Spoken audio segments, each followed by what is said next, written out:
تبدأ الحكاية مع ناتسوني الذي كان يحلم ببيع 100 قطعة من الورد في هذا المهرجان المدرسي تحقيقاً لحلمه بافتتاح متجره الخاص. لكن المشكلة أن ناتسوني سيء جداً في البيع. لحسن الحظ كانت هايماري صديقته اللطيفة والبارعة في التعامل مع الآخرين تساعده دائماً في بيع الورود، لأنها تعلم مدى أهمية هذا الحلم بالنسبة له، خصوصاً أن والديه يريدانه أن يدير محل العائلة بينما هو يحلم بافتتاح متجره الخاص. اتفق والداه على تغيير رأيهما إن تمكن من بيع قطعة واحدة خلال المهرجان، ولهذا قررت هايماري مساعدته. استمرت علاقتهما المقربة لسنتين، وكانا يعتبران نفسيهما صديقين من الدرجة الأولى، حتى إنهما في السنة الثانية بدأ بيع الورود عبر متجر إلكتروني، حيث كان ناتسوني في وقت فراغه يصنع الورود ويحولها إلى حلي، بينما كانت هايماري تروج لها. ورغم أنها تزعجه كثيراً، إلا أنه اعتاد عليها، وكانت تراقبه في غرفة العلوم أثناء تصنيعه للورود، أو حتى عندما يقطفها من الحديقة، حيث كان يبكي أثناء قطفها. من بين أهدافها أنه إذا لم يتمكن من افتتاح متجرهما الخاص بحلول 20 من عمره، فإنها ستضطر إلى الزواج به. لكنه لم يكن موافقاً على ذلك، لأنه يشعر أنه لا يستطيع الزواج حتى يمسك يد الفتاة التي أحبها أولاً. وعندما سألته إن كان لا يزال متعلقاً بتلك الفتاة التي أحبها في الابتدائية، أجابها بأن عليه الآن أن يحلم كثيراً، وأنه يحتاج إلى لقاء فتيات حقيقيات. لكنها ردت عليه بأن تعلقها به يمنعه من التعرف على فتيات آخريات، كما أن من تتركهم هايماري ينشرون إشاعات عنه.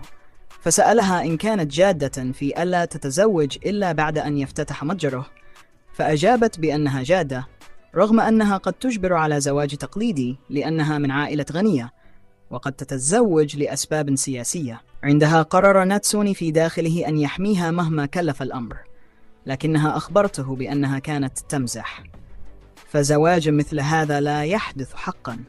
ومع ذلك كانت تتساءل إن كان تعلقها به مجرد دعم لحلمه، أم أن هناك شيئاً آخر في قلبها. وفجأة بينما كان يشتري الحليب، رأى فتاة جميلة قادمة باتجاهه لتشتري من آلة البيع، وراح يحدث نفسه بأن الفتيات الجميلات لا يلفتن انتباهه كثيراً، لكنه يستخدم مظهرهن كمصدر إلهام لتصميم الإكسسوارات. لاحظ أن على يدها إكسسواراً من صنعة، وفجأة انكسر وسقط، فأصابها الحزن وعرض عليها إصلاحه، لكنها ردت عليه بعصبية وسألته ما الذي يريده، فهرب من الموقف. وعندما عاد إلى الفصل، كانت هايماري كالعادة تضعه في مواقف محرجة مع المعلم، فحكى لها عن تلك الفتاة والإكسسوار، ليدرك أن هناك من لا يزال يحتفظ بإكسسواراته التي صنعها في السنة الأولى. بعدها جاء صديق هايماري، والذي لم يكن يتفاهم معها جيداً، ليسأل ناتسوني إن كان تحدث إلى فتاة قرب آلة البيع،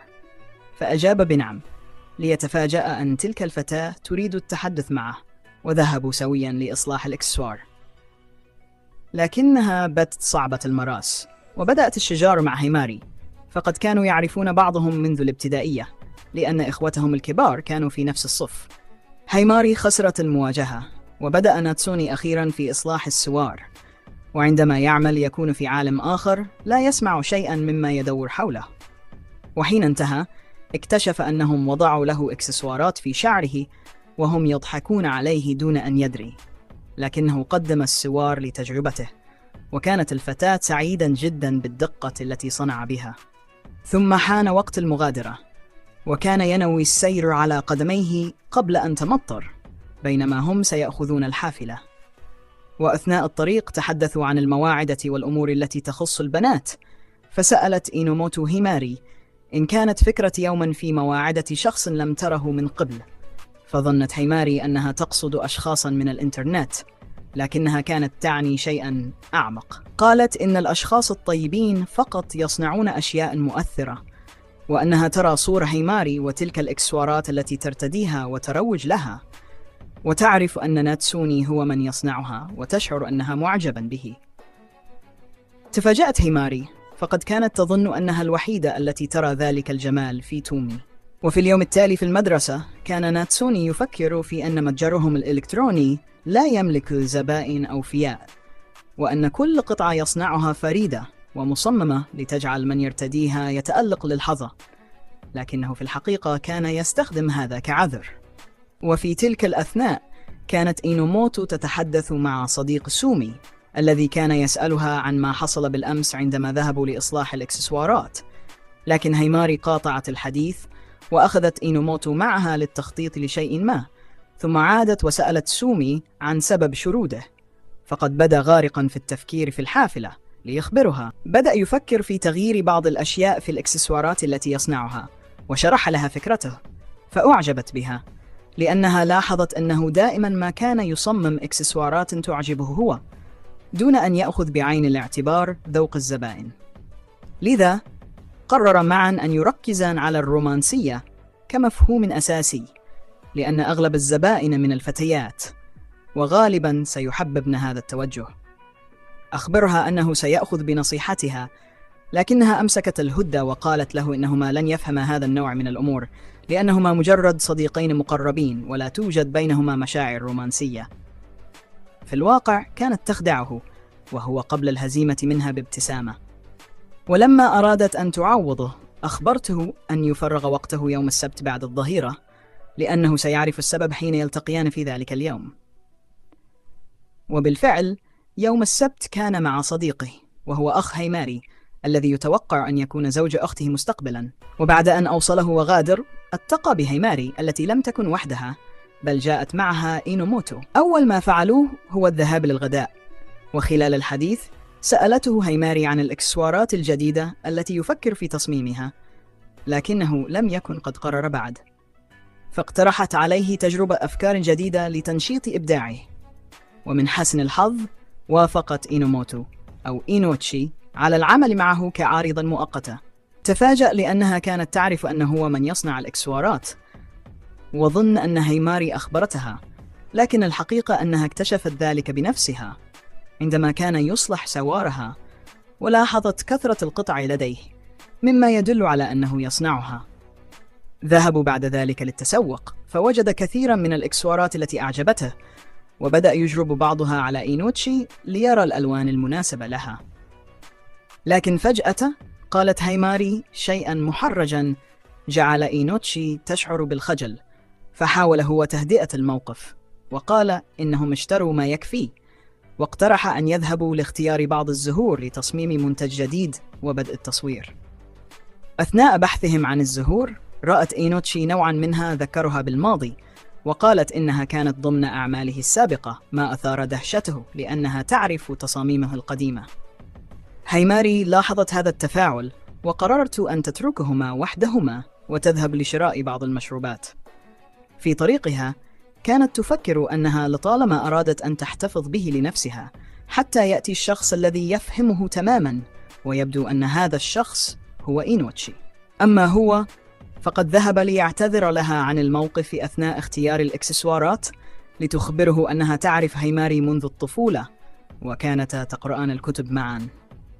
سألها بعد ذلك عن نوع الوردة التي تفضلها، فأجابت بأنها تحب الورود الكبيرة. قال لها إنها جميلة جدا، وإن الزهور الكبيرة لن تغطي جمالها، ثم بدأ يتحدث عن الزهور بحماس، لكنه توقف فجأة لأنه شعر أن حديثه سيجعله يبدو مملا، فقرر أن يشتري الورود ويدفع ثمنها، لكنها أوقفته وسألته لماذا تحب الزهور بهذا الشكل؟ فحكى لها قصة تعود لطفولته عندما كان في المرحلة الابتدائية وزار بستانا للزهور مع عائلته. هناك التقى فتاة تائهة وساعدها في البحث عن والديها، وأنفق آخر قطعة نقدية في جيبه ليشتري لها وردة. أخبرته حينها أنها سترتديها في شعرها كل يوم لتتذكره. منذ ذلك الحين بدأ يتعلم عن الزهور ليحافظ عليها أطول وقت ممكن. قال لها إنها ربما تعتبر قصته غريبة أو مخيفة، لكنه لم يخبر بها أحدا من قبل سوى هيماري. فردت عليه بأن تلك الوردة كانت جميلة وكبيرة وذات لون أحمر زاهن، وتذكرت أنه قال لها إنها تشبه لون شعرها رغم أنها كانت تكره لونه، لكن منذ ذلك الحين لم تعد تراه سيئا. وهكذا شعرت أن تلك الزهرة قد وجدت صاحبتها، وكانت سعيدة بذلك. بعد فترة لاحظ تأخر هيماري ليكتشف أنها عادت إلى المنزل وحدها، بينما طلبت إينوتشي من تومي أن يعطيها رقم هاتفه. في ذلك الوقت كانت هيماري في البيت وتفكر كثيرا، خصوصا بعدما أخبرتها إينوتشي أن أختها الكبيرة جلبت السوار إلى المنزل. وعندما رأته تذكرت الفتى الذي أعطاها وردة في بستان الزهور عندما كانت في الابتدائية. إنها نفس القصة التي كانت تسمعها دائما من سومي، لذا شعرت أن القدر يحاول جمعهما من جديد. لكنها أدركت لاحقا أنهما لا يحتاجان مساعدتها، وأنها تحبهما معا وتتمنى لهما السعادة. وعندما عادت بالمشروبات رأت تومي يتحدث مع إينوتشي، وشاهدت في عينيه شيئا لم تره من قبل، لذلك لم تستطع العودة إليهما.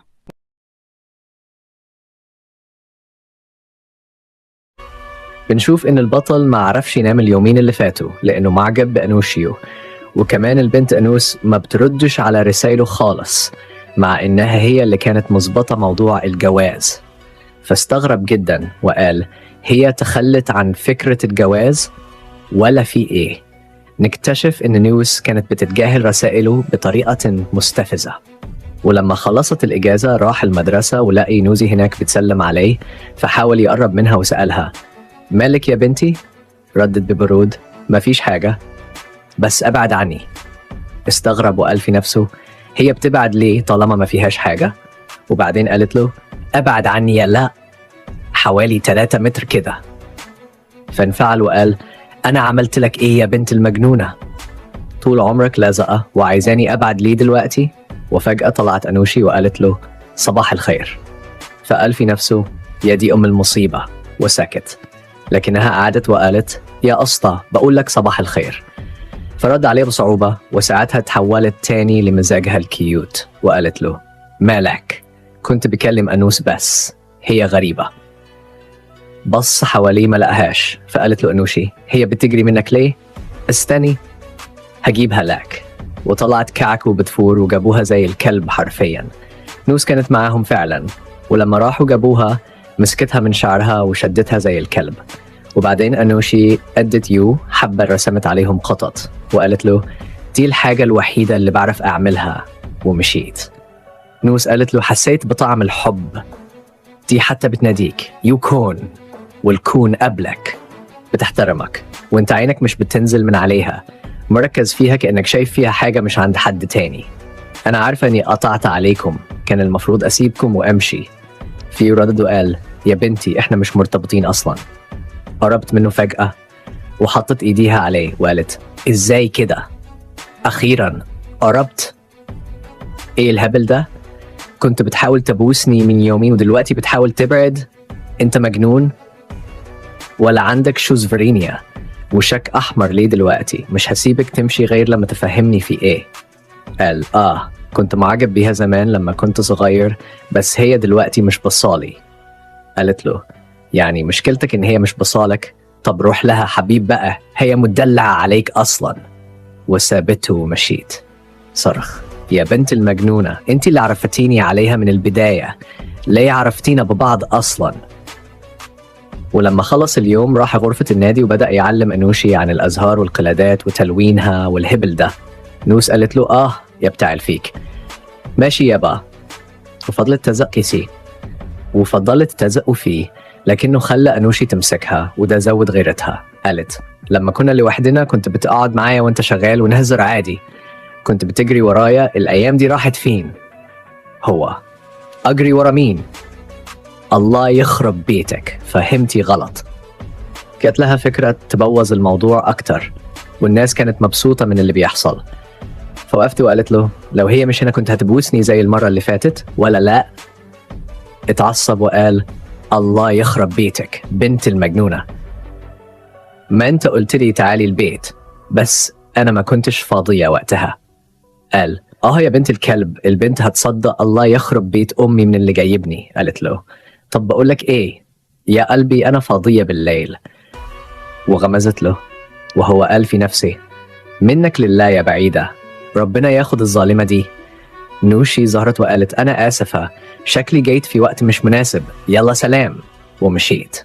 سأل نوس انتي بتعملي فيها كده ليه؟ عايزة ايه؟ عرفتينا على بعض ليه من البداية؟ طالما مش طايقاها؟ انتي غيرانة منها؟ ولا بتتمسي مني عشان اخترتها؟ قعدت تضحك وقالت انت فاكر انك هتبعد بسهولة كده؟ البنت دي فصلان والله العظيم. قالت له يا ريتني صورت فيديو ونزلته على جروب المدرسة، بطني بتوجعني قوي، تعال قوم يا ابني.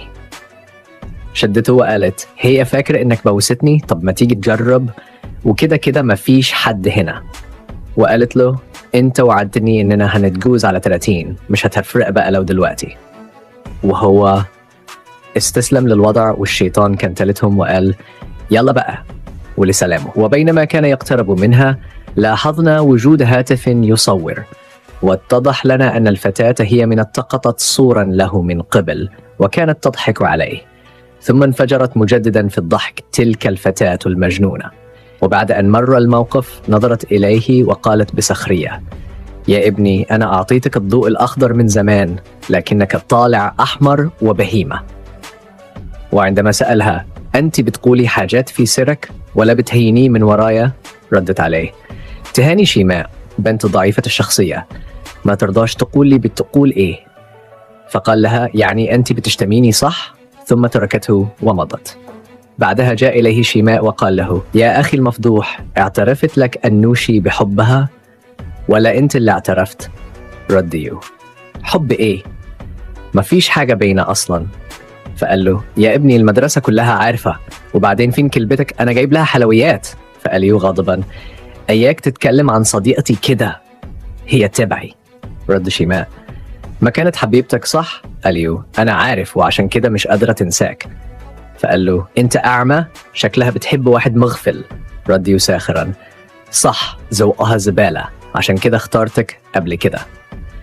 وفي اليوم التالي كان يو يلون الأزهار ويشرح لزملائه عن زهرة التوليب، وقال إنها تعني اعتراف بالحب في اليابان. وكانت أنوشي تصفق له بإعجاب، بينما نوز تسخر وتقول بطلي تطبيل، دي زهرة عادية ممكن يجيبها من أي مشتل. وبعد انتهاء التحضيرات بدأ التصوير للأزياء والإكسسوارات كون أنوشي موديل، وأثناء التحضير اقترحت نوز خليها تفك القميص شوية عشان نجيب مشاهدات. كانت تراقب هل يو سيجار عليها. اقتربت من أنوشي وهمست في أذنها بوضعيات تصوير غريبة لم يسمعها أحد، فغضبت بون وقالت انتي قلتي ايه للولد؟ قالت أنوشي بهزر بس، وأمسكت القوس وكادت تضربها، لكنهم اتفقوا على إعادة التصوير لاحقا. وأثناء سيرهم سأل يو أنوشي قلتي لها ايه؟ قالت سر، لما تكبر هقولك. ثم سألها عن التوليب، فقالت له لما أحب حد ممكن أديها له. فقال لها إحنا أصحاب ومش هديكي حاجة زي دي. حزنت كثيرا، لكنها تمالكت نفسها وقالت بحذر، مش عايزاها أصلا. وحين عادت لمنزلها محبطة لأنها كانت تتمنى أن يحبها. كانت تمزح دوما عن الحب، لكنها من الداخل كانت تأمل أن يرفض الأخرى ويعود إليها. وفي يوم آخر أقام يو حفلة صغيرة ليعرض الإكسسوارات، وقال شيماء مزحا المكان ده شكله غالي. ورددت نوز اسكت، لولا يو ما كنت عبرت أمك. وأخرج يو دبوس شعر على شكل توليب كان جميلا حقا، أراد أن يعطيه لأنوشي، لكن نوز قالت أديني إياه يومين أصور به وأنشره. لكن شيماء فهم أنها لا تريد لأنوشي أن تحصل عليه. قال له يا يو البس لها بإيدك. خجلت أنوشي لكن قبلته بابتسامة، فأبدأ شيماء اعتراضه. كان المفروض يحصل الكلام ده على انفراد. ثم قال لنوز البنت دي أمر، نصيحتي تخليها العارضة الأساسية وما تسيبهاش. غضبت نوز وضربت الطاولة وقالت مش هيحصل. ثم حاولت تدارك الموقف وقالت أنا بس مش حابة إن صورها تنتشر، ممكن الناس تفبرك الصور. رد شيماء لو حصل ممكن تكذب بسهولة وتقول ده فوتوشوب، وبعدين هي أصلا بتنزل صورها ولا أنت ناوية تفضحيها؟ قالت له نوز أنت تقصد إيه؟ تدخل يو ليهدي الوضع، لكن الاثنين صرخوا اسكت أنت. ثم شربت نوز عصيرها وقالت أنا بس خايفة عليها، واقترحت تغيير المكان. فرد يو مش لازم، ممكن بنفس الموبايل وفي المدرسة. فسألها أنت زعلانة عشان أنوشي؟ قالت لا عادي، بس لازم نغير العرضات. قال لها يو هي جميلة وهتنجح، أنت متغيرة ليه؟ الحوار بقى ممل.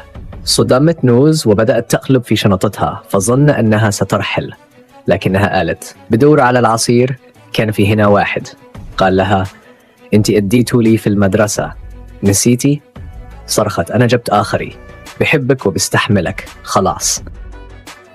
رمت عليه كوب ماء وقالت ما تكلمنيش تاني هعملك بلوك. هنا تنتهي الحلقة الثالثة من الأنمي. دلوقتي بيجيب عصير كده وبيفكر هي كانت متضايقة ليه؟ ما هي أصلا اللي جابتها لي وعرفتني عليها من الأول أصلا؟ والمكنة أصلا بتسحب منه 2 عصير بالغلط وبتحاسب على 2، وبيقعد زعلان وبيقعدوا كده بعدها جنب بعض والاثنين متضايقين قوي، وهي فرحانة قوي إنه متغاظ، وبتقول أكيد عامل كده بس عشان يفكرني إنه مش مهتم بيا، وإنه دلوقتي قاعد بيحبني أساسا ونفسه يعترف بعد اللي أنا عملته فيه. هي ما تعرفش أصلا إنه زعلان إن المكنة سحبت منه حق 2 عصير، وهو بيقول والله العظيم لأجيبك زي الكلبة لغاية عندي أساسا. بيفتح كده كيس شيبسي بالشطة، وهو عارف طبعا إنها بتموت فيه، وبتموت في حاجة اسمها شطة وأي حاجة حلويات أصلا، وبياكل كده وبيقول أنا مش هعرف أكل لوحدي. على فكرة يا جماعة لو حد عايز يجي ياكل معايا بيقول قدام الفصل كله أنا ما باكلش الحامي قوي، يعني لو حد هنا بيحب الحامي ممكن يجي ياكله. والحزعلانة أكتر أصلا نفسها فيه، ومش هتقدر أصلا تتكلم ولا بتقول له أي حاجة، وبيقول لها الله أنت زعلانة ليه دلوقتي؟ طيب، وبتبص كده الناحية التانية وهو بيتغاظ أكتر عشان بتتجاهله، وبيقول ماشي شكلنا أصلا مش هنعرف نفتح المحل اللي احنا كنا عايزين نفتحه. وهي بتعيط أكتر قدام الفصل كله، وكله بيبص له كده إيه أصلا تحقير قوي كده ليه؟ مش للدرجة دي، مهما هي عملت ده البنت بتعشقك أساسا، وهو أصلا اللي باين إنه اللي بيتنمر وبيخم عليها مش العكس، مع إنها دايما كانت العكس. وهنا بيقول لهم والله العظيم يا جماعة بتمثل عليكم، أقسم بالله دي دموع تماسيح أصلا، دي كلبة وما تسواش. وهو بيزعق كده وبيبص كده في الموبايل بتاعه، لأن الموبايلين أصلا متصلين في الواتساب وفي الإنستا وفي كل حاجة. بيلاقي كده إن في رسالة جاية لها هي عشان التليفونين أصلا متصلين. بيبص كده على الرسالة وبيعرف إنها تروح لطوكيو علشان أصلا مقدمة في شغل هناك في شركة إعلانات، وبيزعل لها كده أنت هتنضمي للقيادة أصلا وهتمشي وتسيبيني. بتقعد تضحك عليه أصلا وبتجري، وبنعرف إنها فعلا كذابة دم مسيح، ده كي مسيح وبنت الكذابة. وهو بيجري والرب يلحقهاش، وبيقابل أنوشي وبتقول له إنها أصلا بعتت لها رسالة إنها هتمشي وهتروح طوكيو وهتسيب له أصلا يو تشبع بأمه. أمه كانت زعلانة قوي إنها السبب، وبتقول له أنا مستحيل أشارك في حاجة زي كده. وبيقول لها كده عايزين نجيبها بس كده بأي طريقة ونفهم منها في إيه. وهي بتطلع كعك وبتقول له ما تخافش أنا أجيب الكلبة دي لغاية عندنا. وهو بيقول لها يلا وأنا معاكي، معايا العصير كمان يلا. وبيحطوا كده الحاجة وبيستنوها زي ما يكونوا بيصطادوا أصلا، وهي بتكون شايفاهم وبتقول لهم أكيد مش هروح أخدها، وبتروح تاخدها زي الكلبة لأنها أصلا بتعشق حاجة اسمها حلويات. عبيطة يا جماعة. وهو بيقول لها طالما أنت أصلا نفسك إني أعبرك بتتجاهليني ليه من الأول؟ وهي بتقول له أنا روح يلا، شاف الكلبة تعبرك وبتمشي وسيبها كده. وهو بيجري وراها وبيقول لها أنت زعلانة عشان أنا خليتها أصلا العارضة الأساسية بتاعتي؟ هي بتقول له إيه؟ أنا هزعل منها ليه؟ ما تتفلق أنت وهي. وبتديله بالقلب على ألف. صراحة هو غبي، ده بينافس لوفي أصلا على الغباء. فبيقول لها كده والله أنت بتضربيني كده فجأة من غير ما أعمل لك أي حاجة، وبعدين عايزة تمشي وتبعدي ليه؟ خليتيني أتعود عليكي من الأول أصلا وقربتي مني بسرعة جدا ليه؟ إيه؟ كنتي فاكراني لعبة أصلا تلعبي بيها؟ ولما بتزهقي منها شوية ترميها خلاص؟ لما خلاصات سليتي وعملتيك لحاجة، وبيتخانق كده معها وهي بتزقه وبيخبط كده في الإكسوار بتاعها وبيوقع عليه السلسلة وتقلي بيكون. على رقبتها وبيقعكده بيتكسر وهو بيدوس عليه بالغض طبعا، وبيحاول يتأسف لها بسهيلة راجعة ولا بتسمع وبتزعقل كمان وزعلانة، وبيقول لها إيه اللعبة بتاعتك كانت حلوة قوي كده، خلصت لعبة ترميها صح، لعبتي كويس والله، ودورك كان حلو قوي في المسرحية، ودلوقتي هتسيبيها وتمشي. وهي بتعيط كتير قوي كده، وشكلها فعلا بجد بتعيط بجد المرة دي، يعني متأثرة جدا جدا جدا. وبتقول له ما أنا على فكرة ممكن أقول عليه كده برضو أنت اتسليت وخلصت ومشيت، ولا ناسي أصلا أني أنا أصلا اللي كنت بساعدك في كل حاجة، وبديك كل اهتمامي وطاقة، وبعمل لك كل حاجة في شغلك وفي حياتك. وبتعيط قوي قوي المرة دي بجد. بيقول لها أكيد لا يعني. وهنا بتقول له ما خليت الزفت دي قريبة منك قوي كده ليه بسرعة؟ ده أنا اللي كنت بعمل لك كل حاجة، وهي جيت كده بسرعة وكأنك قد سلت مني تماما. أصبحت تضعها في المرتبة الأولى من حياتك وتغيرت بسرعة من أجلها. ولأنني أدرك جيدا ما يعنيه الحب، قررت أن أترككما معا استمتع ببعضكما البعض. فأنا والله لم ولن أقبل أن أكون يوما الخيار الثاني في حياة أي شخص مهما كان، وكأننا نعيش في مسلسل تركي. نوشي كانت ترسل شيماء لتطمئني على يويو، بينما كانت تقول له لماذا أصلا اخترت أن تكون هي العارضة الأساسية وأنت تعلم أنها ستتضايق؟ ألم تكن تدرك ذلك من قبل؟ أكيد أنك لا تحب عملي أصلا كما تدعي، أنت فقط أردت أن تلمع بسرعة ورأيتها موديل جميلة فاستغليتها. وكان يرد عليها قائلا لا تحمليها كل الخطأ، أنت من البداية وافقتي، وأنا كذلك لم أهمل نوشي من حياتي، أنت تعرفين هذا. شيماء قالت له بحزم لا والله، إن كنت تعتبرها قريبة منك لماذا إذن تهرب منها الآن؟ المدرسة كلها تعلم بذلك، وحتى أنت في النهاية ستضطر للاختيار بينهما، وستخسر الاثنتين معا إن لم تحسم أمرك. ثم أضافت شيماء وقد هدأت قليلا أنا لا أنكر، في البداية نعم كنت أغار من نوشي، وكنت أحاول الانتقام منها لما فعلته بي سابقا، لكن الحقيقة أنني صديق عمرها، ونوشي الآن حزينة جدا وتظن أنها السبب في كل هذا، لا أريد أن أخسرها. ثم أكملت لهذا جئت لأكلمكم، حاولوا أن تحسموا الأمر، اختاروا واحدة كما قلت. في الليل أرسل لها رسالة يسألها فيها إن كان الرسالة التي أرسلتها حقيقية أم أنها كانت مجرد خدعة، وهل هي حقا ستسافر؟ أجابته قائلة نعم سأسافر، أريد أن أكتشف قيمتي الحقيقية، لم أعد أتحمل العمل معك دون أن أحقق شيئا ولا أشعر أننا نتقدم، قررت أن أرحل لأكبر بنفسي. هل نسيت أنني أعمل في التسويق الإلكتروني؟ أشك أنك تعرف حتى ما يعنيه هذا. وتذكرت كيف كانت أيامهما معا وكيف كانت تقوم بكل شيء من أجله. قال لها متوسلا هل يمكنك أن تلغي الصفر؟ سأعتذر لك، سأفعل كل شيء تريديه. وأرسل لها ملصق قطة تبكي لكنها لم ترد عليه. حاولت النوم لكنها لم تستطع. استيقظت وضربت وسادتها القطنية غاضبة. كانت فتاة شريرة حقا، استرددت قوتها وكأن شيئا لم يكن. قالت لنفسها دعه يعتذر لي علنا ويجلب لي واحدة جديدة بدل التي كسرها، دعه يبكي أمام الجميع، بل دعه يضرب على خده أيضا. وفي اليوم التالي جاء ليعتذر، لكنه بدا محتاجا لبعض الوقت ليستجمع شجاعته، ومع ذلك سامحته في داخلها وقالت لقد بالغت معه قليلا، لا بأس. عادت إلى البيت وهي تهمس لنفسها بالتأكيد سيزورني في عطلة نهاية الأسبوع. لكن مرت الليلة ولم يحدث شيء، لم يأتي، فقط كان نادما ويخجل من نفسه، وهي تنتظر أن يستجمع شجاعته. وحين فتحت الإنستغرام والفيسبوك رأت صورا له مع أخرى يأكلان آيس كريم معا، وبدت الصورة وكأنهما أكثر من مجرد أصدقاء، ربما زوجان. غضبت بشدة وذهبت إلى غرفتها تبكي بحسرة. حزمت أمتعتها وعادت إلى منزل عائلتها حيث قابلت أخاها هناك، وكعادتها توجهت فورا إلى الطعام وقالت ماذا أعددتم للأكل؟